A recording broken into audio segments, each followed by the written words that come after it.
love hot takes. It's a gorgeous day here.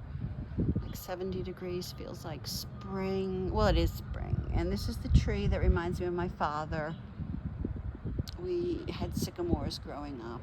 And so anyway, I am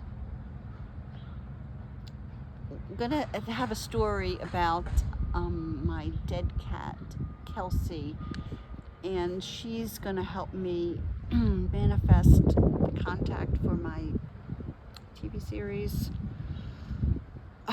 which I failed to make till now, but I was like, I wasn't thinking of Kelsey, and she died 2 years ago this past November. There's her grave right there. It's bird feeder. Sometimes mourning doves sit there and look in at us, and she loves that it's like a bird feeder. We put that there for her grave. She loves that it's a bird feeder because she was a killer of birds, bunnies, chipmunks. She ate them whole. I mean, she was savage. She actually fought demons. Like, I saw her do it. She went out and all puffed up, and she fought demons. There were portals in our living room that she got up and was staring at, and I talked to like an intuitive counselor, like a woman that knows these things, and she's very familiar with me and Kelsey, and she does it professionally, like as an animal whisperer. And I said to Jackie, it's Jacqueline Ellis of Sacred Dialogues, and she's phenomenal. I've been talking to her for 10 years, and she's really freaking helped me, and many other people. She's the real deal. And I said, Jackie, and Kelsey would get me up at like 2 in the morning to be with her, and she drug me out to the living room by our piano, and there's a portrait of my father, and she was like really creeping around, all puffed up. And I said, Jackie, I said, who was Kelsey looking at? I thought it was my father.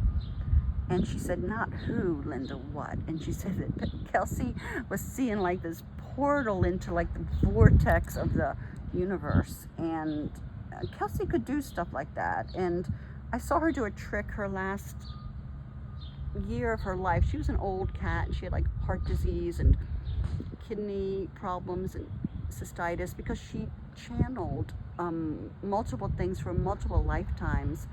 And was my cat, like, this is the 3rd time in this lifetime that she's been my cat. She was my cat twice before, different cats, of course. She was a soul merge with Donatella. That's how Donatella was so powerful. It was the panther energy. I was a black male slave. She also was a soul merge with Jerome Michelle. I had her as a black panther in Egypt.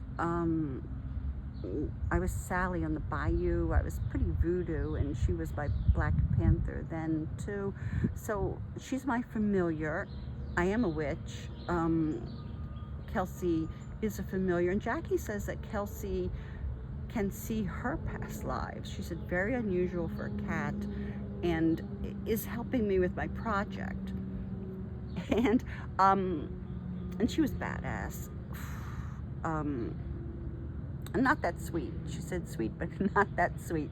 And anyway, so Kelsey, it was her last year of life, and I was doing this laser pointer, and she did a full flying somersault through the air, like 5 feet up in the air, 7 feet in the air, like a perfect landing. So I was looking the way she was going, and then she switched course and was on top of the piano.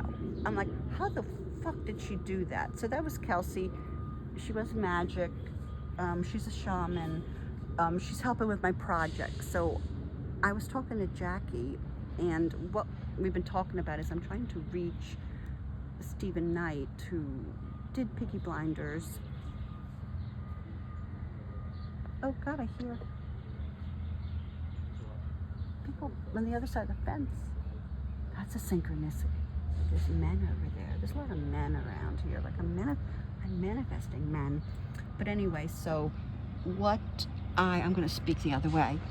I'm trying to reach Stephen Knight, who writes Peaky Blinders, to do my TV series with me. I have a lot of past life karma with him, and he is a genius, because Peaky Blinders is genius, but he's off his game. He's had a bit of weird things happen, and he is not open. He's not open to receiving messages. He's not open to hearing things from me. So Jackie and I were like, how can we reach him? Like, I actually know somebody, well, I want to know them better, but I know somebody that knows Stephen, but even they know you can't reach Stephen Knight. So I just watched the hot mess that was The Immortal Man, and he had a black cat in there living with Tommy Shelby. And I watched the hot mess that was House of Guinness. There's a black cat in the alleyway. And I know that, and he always just have things about dead, Stephen Knight writes things about dead women, his dead wife, speaking to him, witches, ancestors. In The Immortal Man, his dead wife's twin inhabits the body of the dead twin, and her and Tommy have sex. So Stephen Knight is aware of soul transference, of speaking to ancestors, of manifestations, works with panther energy, but is kind of unconscious to it. So I was like, how does he wake up? And I've been feeling like and so the black cat's in his movies, because I understand him. And then I've been feeling like I've been seeing my cat around the house, like, lately. And we talk to her all the time, like she's not dead. Me and my husband and my son Kevin, we're always like, Kelsey said this, Kelsey's doing that. And Jackie said, yeah, Kelsey has never left this house and yard, that she is still here, her presence, a very powerful presence as an overseer. She's actually directed animals to come into the yard, like this black cat. She directed the black cat, a neighbor's black cat, to come in and peek in the window. She directed a fox to put an egg by her grave. So she can control other animals, and very powerful. So I'm like, oh my God, Kelsey is going to appear to Stephen Knight. Like, I think he's going to go out and get coffee at a coffee shop, and what I see is her appearing as a little black cat that he follows through the doorway. And when somebody's coming out of the door and the bell rings, the little cat goes in, and he goes into the coffee shop. In the coffee shop is the person that worked at the counter went back to the bathroom. And in the coffee shop is a shapeshifter. And there's nobody else in there, of course, but Stephen and the shapeshifter. And the shapeshifter looks like Helen McCrory, who was Aunt Poll, and she died. And so Helen McCrory, God bless, I've got karma with her, is helping here. So she looks like Helen, and she turns around, and Stephen's like, what? Like, you can't believe it. He doesn't say anything. And on the receipt for his coffee, she writes, look up Linda McGillen on YouTube. Like, she's got to write it down. And he's like, what, are you Helen? And she says, no, I'm Linda McGillen. So of course he's going to look me up. That's how I see it happening. And then even crazier, I realized that when Kelsey shapeshifts and appears to Stephen,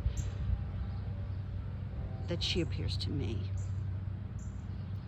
And she says, you don't know where. It could be anywhere in the yard, in the house. You don't know where or when, but you do know it's coming. And that's it. Like, that's a magical tale. So when I do a video and I say, my cat Kelsey appeared to me, I know that she did the deal. And I've seen shapeshifters before. Go into a bathroom at a high-end restaurant and sit on a porch. They always got to be by portals, doors, windows, and they're always alone. That's how you know, one, you know it's a shapeshifter, because they're alone. There's nobody with them, and their manner, like, they might look okay, look normal, but there's something off in the transmission. They always seem very high vibe, and like they kind of know things. But anyway, that's that. And Kelsey, when she appears to me, I'll let you know. And then she did the deal.